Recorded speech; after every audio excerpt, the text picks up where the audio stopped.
అనిపించినందుకు దేవునికి మరొకసారి దేవునికి స్తోత్రం చెప్తాం. హల్లెలూయా.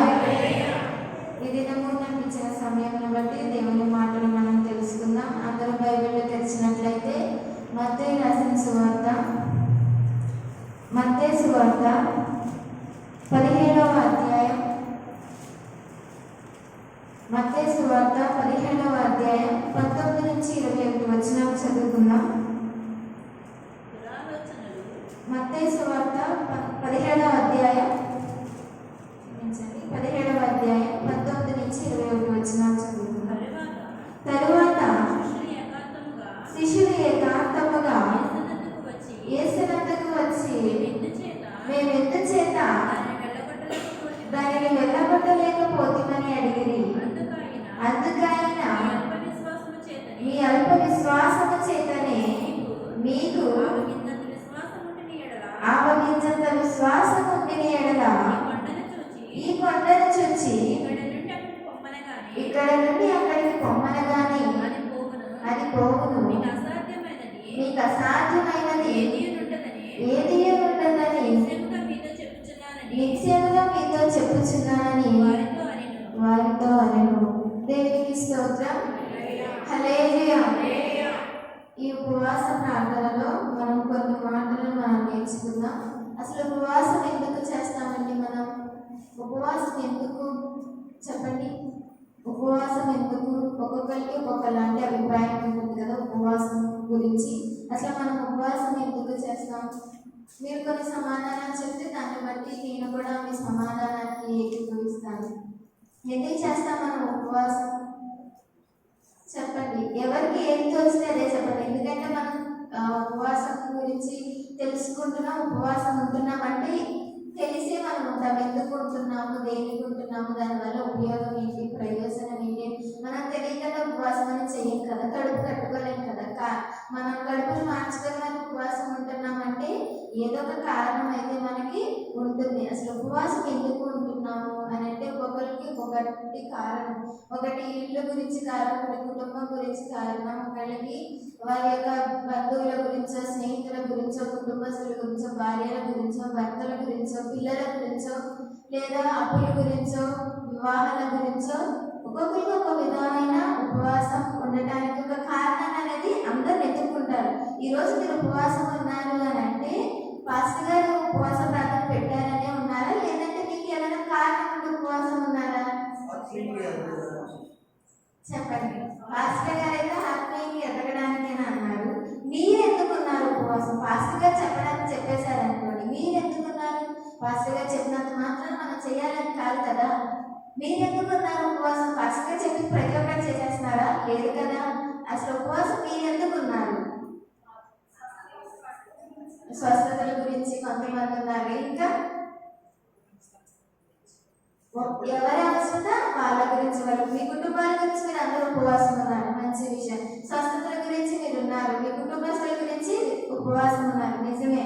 మన ఉపవాస ప్రార్థనలో మనం పొందుకున్న అద్భుతాలను చూసాము కాబట్టి ఓకే మనం ఉపవాసం ఉండొచ్చు, ఉపవాసం ఉండాలి. ఉపవాసం ఉంటేనే మనకి ఈ ఫలితం వస్తుంది, ఈ ఫలం అనుగ్రహింపబడుతుంది, ఇది జరుగుతుంది అని మనం ఒకటి కనుగొన్నాం, గ్రహించాం. కనుక ఎప్పుడు పాస్టర్ గారు ఉపవాసం ఉండమన్నా, లేదు మనం వ్యక్తిగతంగా ఎప్పుడైనా ఉపవాసం ఉండాలి అని అనుకున్నా ఎందుకు అని అంటే ఇది జరుగుతుంది, ఉపవాసం వల్ల ఈ కార్యం జరుగుతుంది, ఉపవాసం వల్ల ఇంత గొప్ప శక్తి ఉంది, ఉపవాసం వల్ల ఒక పవర్ అనేది మనకి తెలియకుండానే మనం ఉండటం వల్ల దేవుడు మనకు అనుగ్రహించి చేస్తున్నట్టుగా మనం గ్రహించాం. కనుక ఉపవాసం ఉంటున్నాం. ఒక్కొక్కరికి ఒక్కొక్క కారణం మనం ఉపవాసం ఉండటానికి అవుతుంది. నిజమే. నేను నువ్వు అందరం ఏదో ఒక కారణాన్ని ఎత్తుకుంటున్నాం ఉపవాసం ఉండటానికి.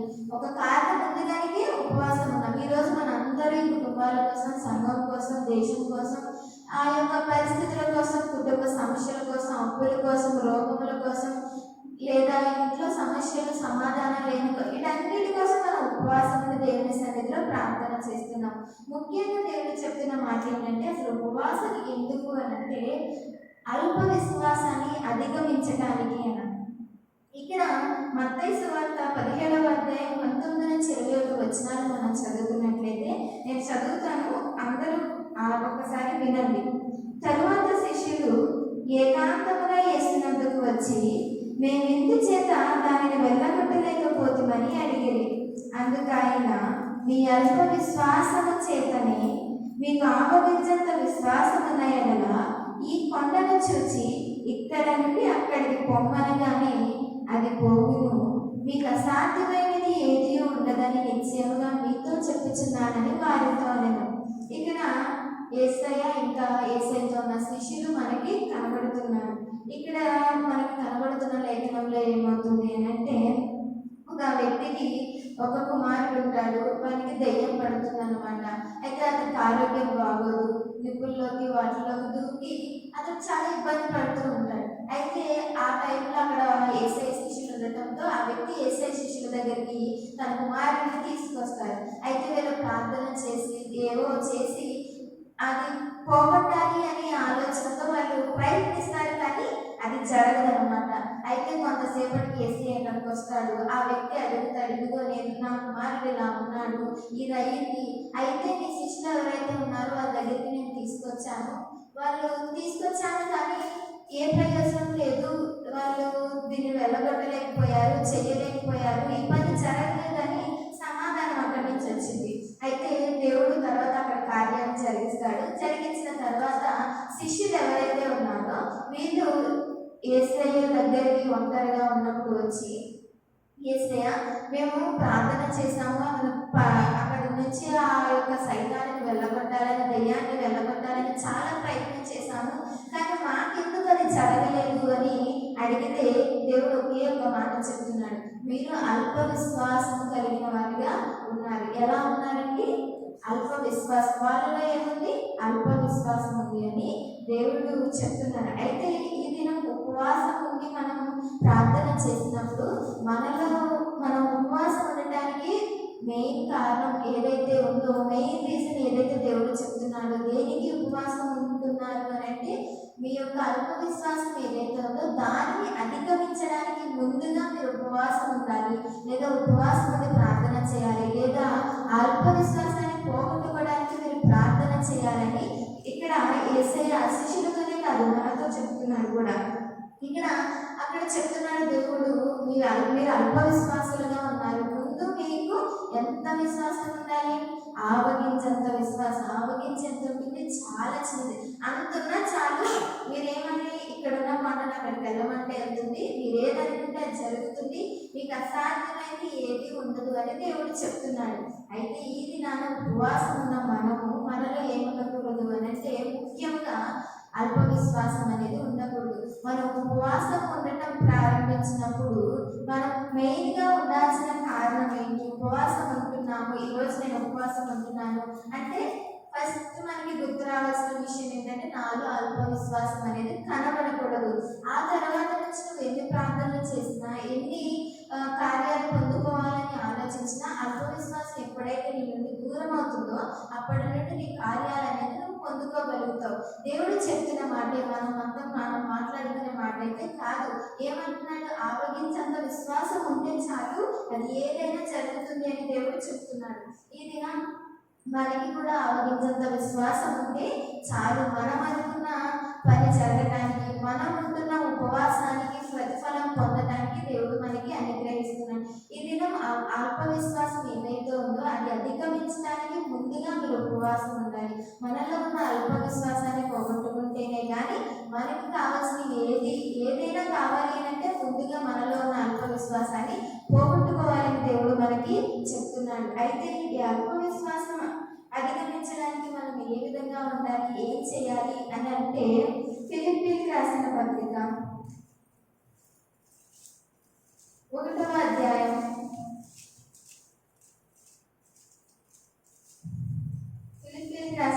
1వ అధ్యాయం 25-26 వచనాలు చదువుకుందాం. మరియు ఇటు నమ్మకము కలిగి నేను మరలా మీతో కలిసి ఎన్నుట చేత నన్ను గూర్చి క్రీస్తు యేసునందు మీకున్న అతిశయము అధికమగునట్లు మీరు విశ్వాసమునందు అభివృద్ధియు ఆనందమును పొందు నిమిత్తము నేను జీవించి మీ అందరితో మీ అందరితో కూడా కలిసి ఉందునని నాకు తెలియను.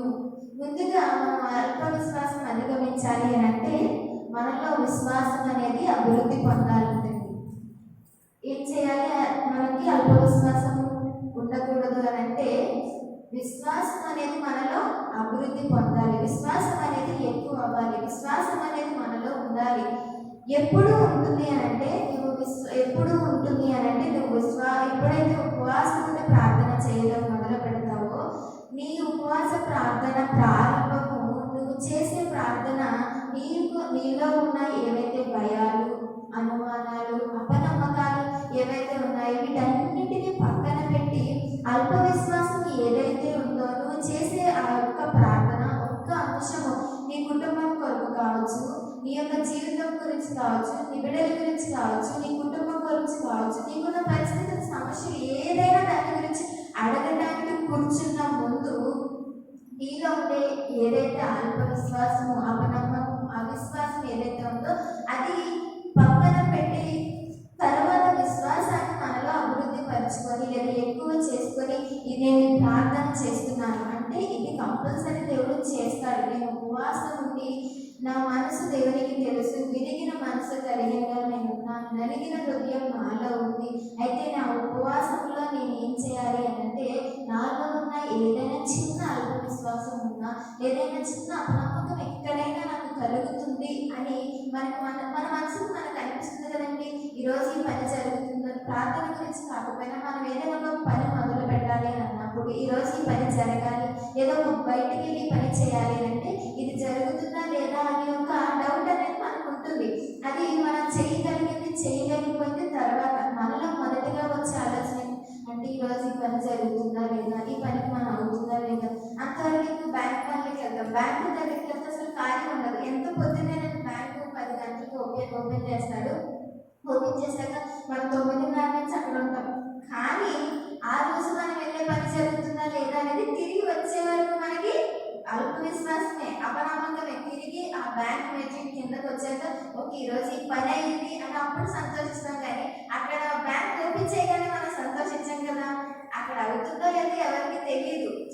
మనం ఏంటి అంటే మనలో ఒక అల్ప నమ్మకం లేదా అల్ప విశ్వాసం అనేది ముందుగానే మనకి ప్రతి విషయంలోనూ కనబడుతుంది. నీలోనూ నాలోనూ అందరిలోనూ ఏదో ఒక చిన్న విషయంలోనూ మనకు జరిగే వాటిలోనూ అన్నింటిలోనూ మనకి కనబడుతుంది. అయితే మన దేవుని దగ్గరికి వెళ్ళే ముందు మన యొక్క కార్యం కోసం కావచ్చు, మన పని కోసం కావచ్చు, మన అవసరాల కోసం కావచ్చు, ఏదైనా దేవుని దగ్గరికి వెళ్ళి అడిగే ముందు మనలో ఉన్న అల్ప విశ్వాసం అనేది దేవునికి కనపడకూడదని దేవుడు చెప్తున్నాడు. ఇక్కడ శిష్యులు అల్ప విశ్వాసం కలిగి లేదా అవిశ్వాసం కలిగి మేము పోగొడతామో లేదో, పోగొట్టగలమో లేదో, అది వెళ్తుందో లేదో అని వాళ్ళు ప్రార్థన చేస్తుండొచ్చేమో. అందుకోసమే వాళ్ళు ఆ పనిని జరిగించలేకపోయారని దేవునికి అర్థమైంది. అందుకే దేవుడు ఏమన్నాడు, వారిని మీరు అల్ప విశ్వాసులుగా ఉన్నారని చెప్తున్నాడు. ఇక్కడ మనకి కనబడుతున్న ఫిలిప్పీయులకు రాసిన పత్రికలో కనబడుతున్నది ఏంటి అని అంటే పౌలు గారు చెప్తున్న మాట, మీరు విశ్వాసం ముందు అభివృద్ధియు ఆనందమును పొందు నిమిత్తము నేను జీవించి మీ అందరితో కూడా కలిసి ఉందని నాకు తెలియదు. ఇక్కడ ఫిలిప్పీయులకు రాస్తున్నాడు. ఫిలిప్పీయ సంఘము కొరకు ఇక్కడ పౌలు గారు చాలా సంతోషంగా వారి గురించి వారిని హెచ్చరిస్తూ, అలానే వారి గురించి సంతోషపడుతూ వారు చేస్తున్న కార్యాలు కావచ్చు, వారున్న పరిస్థితులు కావచ్చు, దేవుని సన్నిధిలో వారు ఎదుగుతున్న దాన్ని కావచ్చు, పౌలు గారిని ప్రేమించిన దాన్ని బట్టి, వారి పౌలు గారిని సహకరించిన దాన్ని బట్టి, అన్నిటిని బట్టి అక్కడ పౌలు గారు రాస్తూ మాట్లాడుతూ ఉంటారు ఆ అధ్యాయంలో. అయితే అక్కడ పౌలు గారు ఏం చేశారు అంటే విశ్వాసం కూడా వారికి కనపడింది. ఇంకా మీరు ఏం చేయాలంటే ఇంకా విశ్వాసం పొందుకోవాలి. వారి దేవుల్లో ఎదుగుతున్నారు, వారి దేవుని ఏదైతే సేవ ఉందో దేవుని పరిచయంలో వారు ఉంటున్నారు, పౌలు గారికి సహకారులుగా ఉంటున్నారు, అనేక మందికి స్వార్థను అనేది ప్రకటిస్తున్నారు. కానీ ఇంకా అక్కడ పౌలు గారు ఏం చెప్తున్నారంటే ఇంకా మీలో ఉన్న విశ్వాసం ఏమవ్వాలి అంటే ఎక్కువ అవ్వాలి, అభివృద్ధి పొందాలి, పెద్దగా అవ్వాలి, ఇంకా ఎక్కువగా కనిపించాలి. ఈ విశ్వాసం ఏదైతే ఉందో అది సరిపోదు, ఇంకా విశ్వాసం అనేది కావాలి అని చెప్పి మనకి చెప్తున్నాడు. మనము అల్ప విశ్వాసం ఏదైతే ఉందో దాన్ని అధిగమించాలి అంటే ముందులో మనం ఏం చేయాలంటే మనకున్న విశ్వాసాన్ని ఏదైతే మనకి ఉంటుంది, విశ్వాసం అనేది ఒక అల్ప విశ్వాసం ఒక పక్కన ఉంటే విశ్వాసం అనేది ఒక పక్కన సగం సగంగా కనిపిస్తుంది అనమాట. ఫస్ట్ మనం ఏమనుకుంటాం, జరుగుతుందో లేదో అనేది ఆలోచిస్తాం. సెకండ్ ఏంటంటే, ఎందుకు జరగదు, జరిగింది ఈరోజు, దీని పని ఈరోజు జరిగించాలి అంతే అని మనకు ఒక నమ్మకము లేదా ఒక ఆలోచన అనేది వస్తుంది. అయితే ఏదైతే జరుగుతుంది అని మనం గట్టిగా అనుకుంటున్నామో అది దీన్ని నెట్టేసే విధముగా మనం చేయాలి. అంటే మనం దేవుని దగ్గరికి వెళ్ళినప్పుడు మనలో ఉన్న ఆత్మవిశ్వాసాన్ని దేవుడు తొలగించే విధంగా ముందుగా మన ప్రార్థనలో సిద్ధపడాలి అని దేవుడు మనతో చెప్తున్నాడు. ఇక్కడ దేవుడు అదే చెప్తున్నాడు శిష్యులకు, మీరు ప్రార్థన చేయండి, ప్రార్థనలో నిలబడండి. ఏదైనా మీలో ఉన్న ఆత్మవిశ్వాసం ఏదైతే ఉందో అది వెంటనే తొలగిపోయింది. ఆ రోజు దేవునితో చెప్పించుకున్న శిష్యులు తర్వాత రోజులన్నీ ఎంతో స్వార్థ ప్రకటించారు, దేవునికి హస్తసాక్షిగా నిలబడ్డారు. ఎన్నో సంఘాలను, ఎన్నో దేశాల లక్షలాది మందిని వారి స్వార్థ ద్వారా దేవుని దగ్గరికి చేశారు. అయితే మనం ఏదైనా మనలో ఉన్న అల్పవిశ్వాసాన్ని పక్కకు పోగొట్టుకుంటే తర్వాత మనం చూసే కార్యములు చాలా ఎక్కువగా ఉంటాయి. రెండవదిగా అపోస్తలుల కార్యం, అల్ప విశ్వాసం అధికమవ్వాలి అనంటే, అధిగమించాలి అనంటే మనం ఏం చేయాలి అనంటే విశ్వాసమందు నిలకడగా ఉండాలి. ముందుగా ఈ అల్ప విశ్వాసాన్ని అధిగమించాలి అంటే మనలో ఉన్న విశ్వాసం, ఏదైతే కొంచెం విశ్వాసం కనబడుతుందో ఆ విశ్వాసాన్ని ఎక్కువ చేసుకోవడానికి ట్రై చేయాలి. ఎవరి దగ్గర? దేవుని దగ్గర. మనంతటా మనం అనుకుంటే అది ఎక్కువైపోదు. దేవుని దగ్గరికి వచ్చి మోకాలుండి, నేను ఈరోజు ఉపవాసం ఉన్నాను తండ్రి, ఈరోజు నేను చేయబోయే ప్రార్థన ఇది, అయితే నేను చేయబోయడానికి ముందు నేను సిద్ధపడుతున్నాను నీ దగ్గర, ఈరోజు నేను చేసే ప్రార్థనలన్నింటినీ నువ్వు సహాయం చేస్తావని నమ్ముతున్నాను, లేదా ఈరోజు నేను చేయబోయే ప్రార్థన అంశాలు, లేదా నా కుటుంబంలో కావాల్సిన అవసరతలు, నా కుటుంబంలో లేని సమాధానం ఏదైతే ఉందో అన్నిటినీ ఇస్తామని ముందుగా నేను నిన్ను అడుగుతున్నాను అని చెప్పి, లేదా దేవుని దగ్గర ఆ యొక్క ఏవైతే అవసరతలు ఉన్నాయో ముందుగా నేను నాలో ఉన్న పిరికితనం కానీ, భయము కానీ, దీని మీద ఉన్న భయము కానీ, బెంగ కానీ ఏదైనా ఉన్నా నేను ప్రార్థన చేసే ముందే నేను పక్కన పెట్టుకోవాలి. ఇది మళ్ళీ నా ప్రార్థన మధ్యలో అడ్డు రాకూడదు, ప్రార్థన తర్వాత ఇది జరగదు అనే ఆలోచన నాలో ఉండకూడదు అని మనం ముందుగా సిద్ధపడినట్లయితే దేవుడు మనలో విశ్వాసాన్ని అభివృద్ధి పొందేలాగా చేస్తాడు. అపోస్తలుల కార్యం 14వ అధ్యాయం 22వ వచనాన్ని మనం చదువుకుందాం. 14వ అధ్యాయం 22వ వచనం. శిష్యుల మనసులను దృఢపరిచి విశ్వాసమందు నిలకడగా ఉండవలనని అనేక శ్రమలను అనుభవించి మనం దేవుని రాజ్యంలో ప్రవేశించవలనని వారిని హెచ్చరించి. ఇక్కడ కూడా మనకి పౌలు గారు కనబడతారండి. మనం అల్ప విశ్వాసం ఏదైతే ఉందో దాన్ని అధిగమించాలి, లేదా దాని నుండి మనం దూరంగా ఉండాలి అని అంటే మనలో విశ్వాసం అనేది నిలకడగా ఉండాలి. మొదటిగా మనం ఏమనుకున్నాం, విశ్వాసం అనేది అభివృద్ధి పొందించుకోవాలి, అభివృద్ధి పొందాలి, అది ఎక్కువ అవ్వాలి, ఎక్కువ అయ్యేలా చేసుకోవాలి అని మనం అనుకున్నాం.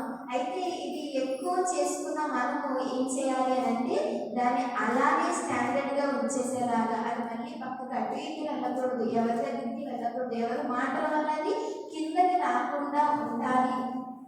అదే నిలకడగా ఏదైతే విశ్వాసం నేను చాలా బలంగా ఉన్నా, చాలా నమ్మకంగా ఉన్నా, ఈరోజు నేను అనుకున్నది జరుగుతుంది అంతే, దేవుడు నాకు చేయబోతున్నాడు, కొంచెం ఆలస్యమైన నెలలు కావచ్చు, సంవత్సరాలు కావచ్చు, రోజులు కావచ్చు, ఆలస్యం అయినా కానీ నేను ఈరోజు చేసిన ప్రార్థన అవసరత లేదా ప్రార్థన అంశం ఏదైతే ఉందో దాన్ని ఎలా అయినా దేవుడు నిలబెడతాడు అని మనం అభివృద్ధి పరుచుకున్న విశ్వాసంలోనే నిలకడగా ఉండేలాగా మనం చూసుకోవాలండి. శిష్యుల మనసులను దృఢపరిచి విశ్వాసంలో నిలకడగా ఉండవలనని అనేక శ్రమలను అనుభవించి మనం దేవుని రాజ్యంలో ప్రవేశింపవలనని వారిని హెచ్చరించింది. సౌలు ఇక్కడ సువార్త ప్రకటిస్తూ అనేక చోట్ల సువార్త, అనేక ప్రదేశాలు, అనేక దేశాలు, అనేక ప్రాంతాల్లో సౌలు సువార్త ప్రకటిస్తూ ఉన్నాడు. అలాగే ఇక్కడ కూడా లుస్త్రా అనే ఒక ప్రాంతంలో కూడా దేవుడు సువార్త ప్రకటిస్తూ సౌలు మనకి కనబడుతూ ఉంటాడు. అయితే అక్కడ ఉన్న ప్రజలు పౌలు చేసిన ఏవైతే ప్రకటన లేదా సువార్త ఏదైతే ఉందో ప్రకటిస్తుండగా కొంతమంది నమ్మి అతనికి శిష్యులుగా, దేవునికి శిష్యులుగా లేదా పౌలు గారికి శిష్యులుగా నిలబడిన వారిగా మనకి ఇక్కడ కనబడుతూ ఉంటారు. ఉంటారు. అయితే ఇప్పుడు పౌలు గారు అక్కడి నుంచి వెళ్ళిపోతూ వారిని దృఢపరుస్తూ లేదా వారితో విశ్వాసం ఏదైతే ఉందో అది ఇంకా బలంగా స్థాపింపబడాలి, అది ఎక్కడికి వెళ్ళకూడదు, ఎటు దాటకూడదు, దిగజారకూడదు, నిలకడగానే ఉండాలి అని చెప్పి వారిని మోటివేట్ చేయడం కానీ, వారితో మాట్లాడడం కానీ, వారిని ఇంకా దేవుడిలో బలపరచడానికి అక్కడ పౌలు గారు మాట్లాడుతున్నట్లుగా కనబడుతుంది. మనం దేవుని రాజ్యంలోకి ప్రవేశించడానికి ఎలాంటి శ్రమలైనా పడాలి, ఎలాంటి శ్రమలైనా అనుభవించాలి. మన గురి ఏంటి అని అంటే దేవుని రాజ్యంలోకి వెళ్ళటం మాత్రమే. అప్పుడు వరకు మనం భూమి మీద మనకి కలుగుతున్న శ్రమలు ఏవైనా కావచ్చు, వాటన్నిటిని అధిగమించాలి, వాటన్నిటిని మనం ఎదుర్కోవాలి అని చెప్పి వారికి హెచ్చరిస్తున్నట్టుగా మనకి కనపడుతుంది. అక్కడ ఉన్న శిష్యులను బలపరుస్తూ వాళ్ళకున్న విశ్వాసాన్ని స్థాపించడానికి, వారిలో ఇంకా పునాదులుగా విశ్వాసాన్ని నిలబెట్టడానికి మనకి ఇక్కడ పౌలు గారు మాట్లాడుతున్న మాటలు అనేవి కనబడుతూ ఉంటాయన్నమాట. అయితే ఈ దినము ఉపవాసం ఉన్న మనలో ఉన్న అల్ప విశ్వాసం ఏదైతే ఉందో దానిని అధిగమించడానికి ముందుగా మనం ఏం చేయాలి అని అంటే మనలో ఉన్న విశ్వాసం అనేది ఎక్కువ అవడానికి, అభివృద్ధి పరచుకోవడానికి చూసుకోవాలి. రెండవదిగా మనం అభివృద్ధి పరుచుకున్న విశ్వాసం ఏదైతే ఉందో దానికి నిలకడగా ఉండేలాగా నువ్వు జీవించినంతకాలం నీ విశ్వాసం ఏ విధంగా బలముగా దృఢపరచుకొని ఈ విశ్వాసం నాలో ఉంది, అది జీవించినంతకాలం అలానే ఉండే విధంగా మనకున్న విశ్వాసం ఏదైతే ఉందో దానిని నిలబెట్టుకోవాలి అని దేవుడు మనకి చెబుతున్నాడు. అసలు విశ్వాసం మన ఉపవాసం ఉండటానికి ఎందుకు ఉంటున్నాము అని అంటే దేవుడు ముందుగా మనలో ఉన్న అల్ప విశ్వాసం ఏదైతే ఉందో దానిని పోగొట్టుకోవడానికి ముందుగా మన ఉపవాసం ఉండమని దేవుడు మనకి చెప్తున్నాడు. నువ్వు కార్యాలు పొందుకోవడానికి లేదా సమస్యల నుండి బయటకు రావడానికి, ఆయా పరిస్థితుల నుండి బయటకు రావడానికి, విడుదల పొందడానికి, రక్షణ పొందడానికో లేదా కుటుంబ సమస్యల నుంచి లేదా ఆయా పరిస్థితుల నుండి, శత్రువుల నుండి లేదా నీ పొరుగు వారి నుండి, వారందరి నుండి నువ్వు తప్పించుకోవడానికి ఉపవాసం ఉంటున్నావేమో వాటన్నిటికంటే ముందు నీలో ఉన్న అల్ప విశ్వాసం ఏదైతే ఉందో దానిని తొలగించుకోవడానికి ఉపవాసం ఉండమని దేవుడి దినాన్ని మనతో మాట్లాడుతూ ఉన్నాడు. అయితే ఇంకొకటిగా మనం ఉపవాసం ఎందుకు ఉండమంటున్నాడు దేవుడు అని అంటే పరిశుద్ధ జీవితం జీవించడానికి ఉపవాసం అనేది మనం ఉండాలి. మొదటి సమయాలు 7వ అధ్యాయం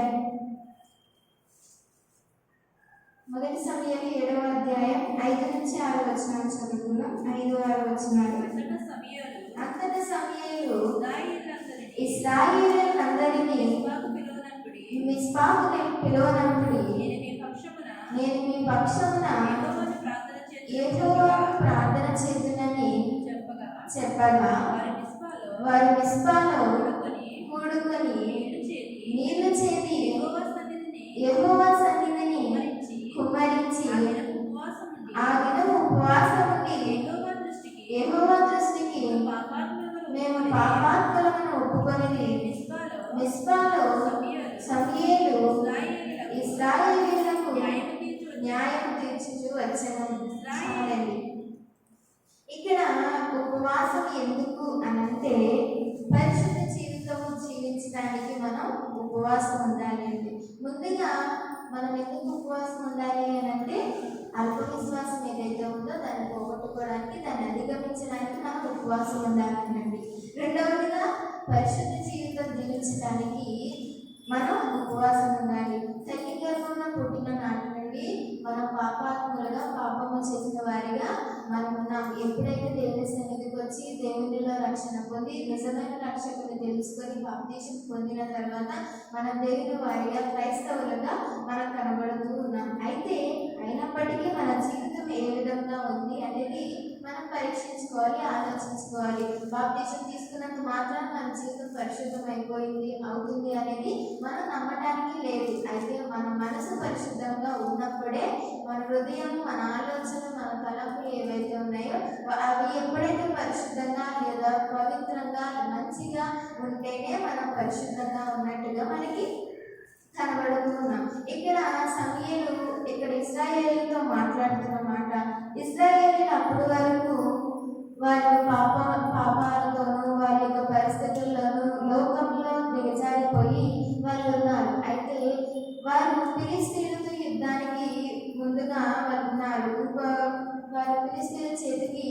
అప్పగింపబడే వారిగా వారు చేసిన పరిస్థితులకు దేవుడు వారిని వారికి అప్పగించాలని దేవుని విడిచిపెట్టి లోకానుసారంగా లోకాశలకు లోక అలవాటుకు వారు లోనైపోయినారు కనుక వారు లోకంలో తిరుగుతున్నారు కనుక దేవుడు వారిని ఫిలిష్తీయుల చేతికి అప్పగించాలి అని అనుకున్నారు. అయితే సమూయేలు చేత దేవుని వాక్యము దేవుని మాట వారి దగ్గరికి వెళ్ళి వారితో మాట్లాడుతూ వారిని దృఢపరచడానికి లేదా వారి జీవితం ఏ విధంగా ఉంది, అంతకుముందు ఏ విధంగా వారు దేవుని స్తుతించారు, ఏ విధంగా దేవుని వారు ఆరాధించారు, ఏ విధమైన పిల్లలు వారు అసలు ఎవరు అని వారు గుర్తు చేసి వారిని ఒక ప్రాంతానికి పిలిపించి ఎక్కడికైనా మిస్పాలోనికి రమ్మని చెప్పినట్లుగా మనకి కనబడుతుంది.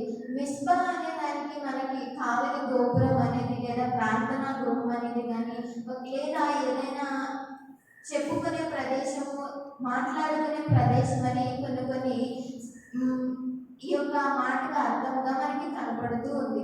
అయితే సమూయేలు వాళ్ళందరినీ ఇశ్రాయేలుని అందరినీ అక్కడ పిలువనంపించి వారితో మాట్లాడుతూ దేవుడి వాక్యాన్ని వారిని గుర్తు చేస్తూ దేవుడు వారికి చేసిన కార్యాలు ఏవైతే ఉన్నాయో, దేవుడు వారి పట్ల వారి జీవితంలో చేసిన అద్భుతాలు ఏవైతే ఉన్నాయో, వారిని ఎలా కాపాడాడు, ఎలాంటి స్థితి నుండి ఎలాంటి స్థితిలోకి వారిని నడిపించారు, ప్రతి ఒక్కరిని వారికి బోధించి ఇప్పుడు మీరు ఫిలిష్తీయుల చేతికి అప్పగింపబడుతున్నారు, వారి చేతిలో నాశనం అయిపోతున్నారు, మీరు చేసిన పాపం మిమ్మల్ని ఇలానే తీసుకెళ్తుంది అని చెప్పి వారు గుర్తు చేయగానే వారు తిరిగి దేవుని సన్నిధికి వచ్చి దేవుని సన్నిధిలో ప్రార్థన చేస్తున్నట్టుగా ఆ దినాల్లో వారు ఉపవాసం ఉంటున్నట్టుగా మనకి కనబడుతుంది. వారు ఏమని ఒప్పుకుంటున్నారంటే మేము పాపాత్ములమని ఒప్పుకున్నారంట. సమూయేలు చేసిన బోధకు వారంతకుముందు జీవించిన జీవితం ఇదంతా వారి జ్ఞాపకం చేసుకొని, తండ్రి మేము పాపాత్ములను, మమ్మల్ని క్షమించి మమ్మల్ని విడిపించి ఈ సమస్య నుండి కాపాడమని వారు ప్రార్థన చేసినట్లుగా మనకి కనపడుతూ ఉంది. అయితే వారు చేసిన ప్రార్థన, అలానే అక్కడ సమూయేలు చేసిన ప్రార్థన వలన వారు ఫిలిష్తీయుల్ని ఎదిరించడానికి, జయించడానికి, ఫిలిష్తీయుల నుండి వారు రక్షించబడటానికి దేవుడు సహాయం చేశాడు.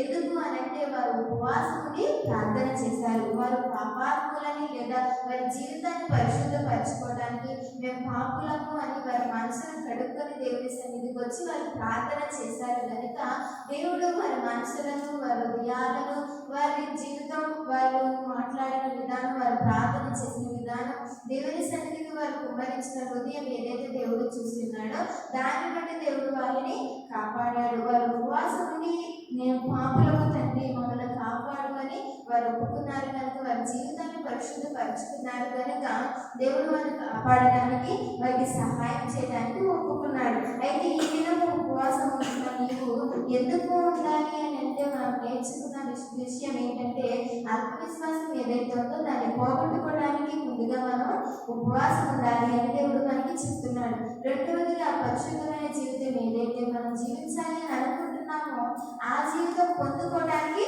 మనం ఉపవాసం ఉండాలి అని. ఏదైనా మన ఉపవాసం ఊరికనే ఉండటానికి లేదా పాస్టర్ గారు చెప్పారనో, పాస్టర్ గారు చెప్పారనో, లేదా ఏదో ఉపవాసం ఉండాలి, ఉపవాసం ఉంటే ఏదో పొందుకుంటాను అనే ఆలోచనతో కాకుండా ముందుగా మనలో ఉన్న విశ్వాసము, మనలో ఉన్న అపనమ్మకం, మనలో ఉన్న అపవిత్రత ఏదైతే ఉందో అది పోగొట్టుకోవడానికి మనం ఉపవాసం ఉండాలని దేవుడు మనతో మాట్లాడుతున్నాడు. కుటుంబాల కొరకు, స్నేహితుల కొరకు, బంధువుల కొరకు, అన్నదమ్ముల కొరకు, భార్య భర్తల కొరకు, పిల్లల కొరకు, కుటుంబంలో సమస్యల కొరకు, వీటన్నిటి గురించి ఎవరైనా ఉపవాసం ఉంటారండి. మీరే కాదు, బయట అన్యులైనా కానీ వారు ఉపవాసం ఉంటారు. ఎందుకు? వారికున్న సమస్యలు పోగొట్టుకోవడానికి, వారికున్న ఏవైతే అవసరాలు ఉన్నాయో వాటిని తెచ్చుకోవడానికి, పొందుకోవడానికి ఉపవాసం ఉంటారు. అయితే క్రైస్తవులుగా మనం ఉండే ఉపవాసము అందరుండే ఉపవాసంగా ఉండకూడదు. మనలో విశ్వాసం ఉంటే లేదా మన ఉపవాసం దేవుని దగ్గర విశ్వాసం కలిగి ప్రార్థన చేస్తే తర్వాత మీకు వద్దు అనుకున్నా కూడా దేవుడు ఇస్తాడు. ముందుగా దేవుని వైపు మనం నడవాలి, దేవునిపై మనం ఆత్మీయమైన జీవితం నిలబెట్టుకోవాలి.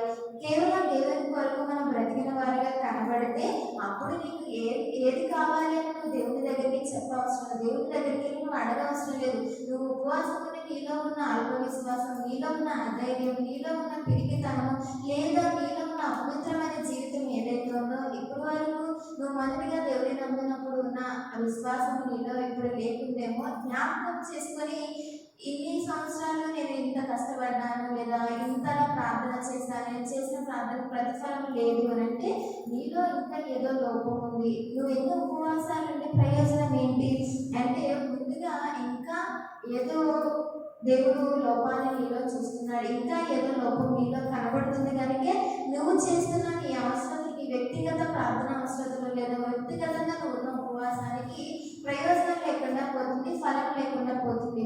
ముందుగా దేవుని కొరకు దేవునిలో ఎదగాలని, దేవునిలో బలంగా నిలబడాలని, దేవునిలో స్థాపింపబడాలని, దేవుని కొరకు నీ జీవితం అంకితం చేసుకోవాలని ఉపవాసం ఉండటం లేదా ఉపవాసం ఉండాలని నువ్వు ఎప్పుడైతే నిర్ణయించుకుంటావో అప్పుడు నీ కుటుంబంలోకి నువ్వు వద్దు అనుకున్న ప్రతి ఒక్కరి దేవుడు నీకు అనుగ్రహిస్తాడు. ఈ దినాన్ని అల్ప విశ్వాసం లేకుండా నేను ఈ దినము మనం చేయబోయే ప్రార్థనాంశాలు చాలానే ఉన్నాయి. వాటన్నిటినీ మనం పొందుకోవాలి అంటే ముందుగా మనం చేయబోయే ప్రార్థన ఏదై ఉండాలి అంటే నీలో ఉన్న అల్ప విశ్వాసాన్ని పోగొట్టుకునేదిగా నీ ప్రార్థన దేవుడి దగ్గరికి ముందుగా వెళ్ళాలి. ఇదేనా నేను ప్రార్థన మొదలు పెడుతున్నాను తండ్రి, అయితే దానికంటే ముందు ఏం జరగాలి? నాలో ఉన్న అల్ప విశ్వాసం, నాలో ఉన్న అపనమ్మకం, నాలో ఉన్న పిరికితనం, నాలో నన్ను వెనక్కి లాగుతున్న అపవాది ఏదైతే ఉందో దాన్ని తొలగించి ఇప్పుడు నేను చేయబోయే ప్రార్థన ఆలకించమని దేవుడిని మనం అడిగే వారిగా ఉండాలని ఈ దినం దేవుడు మనతో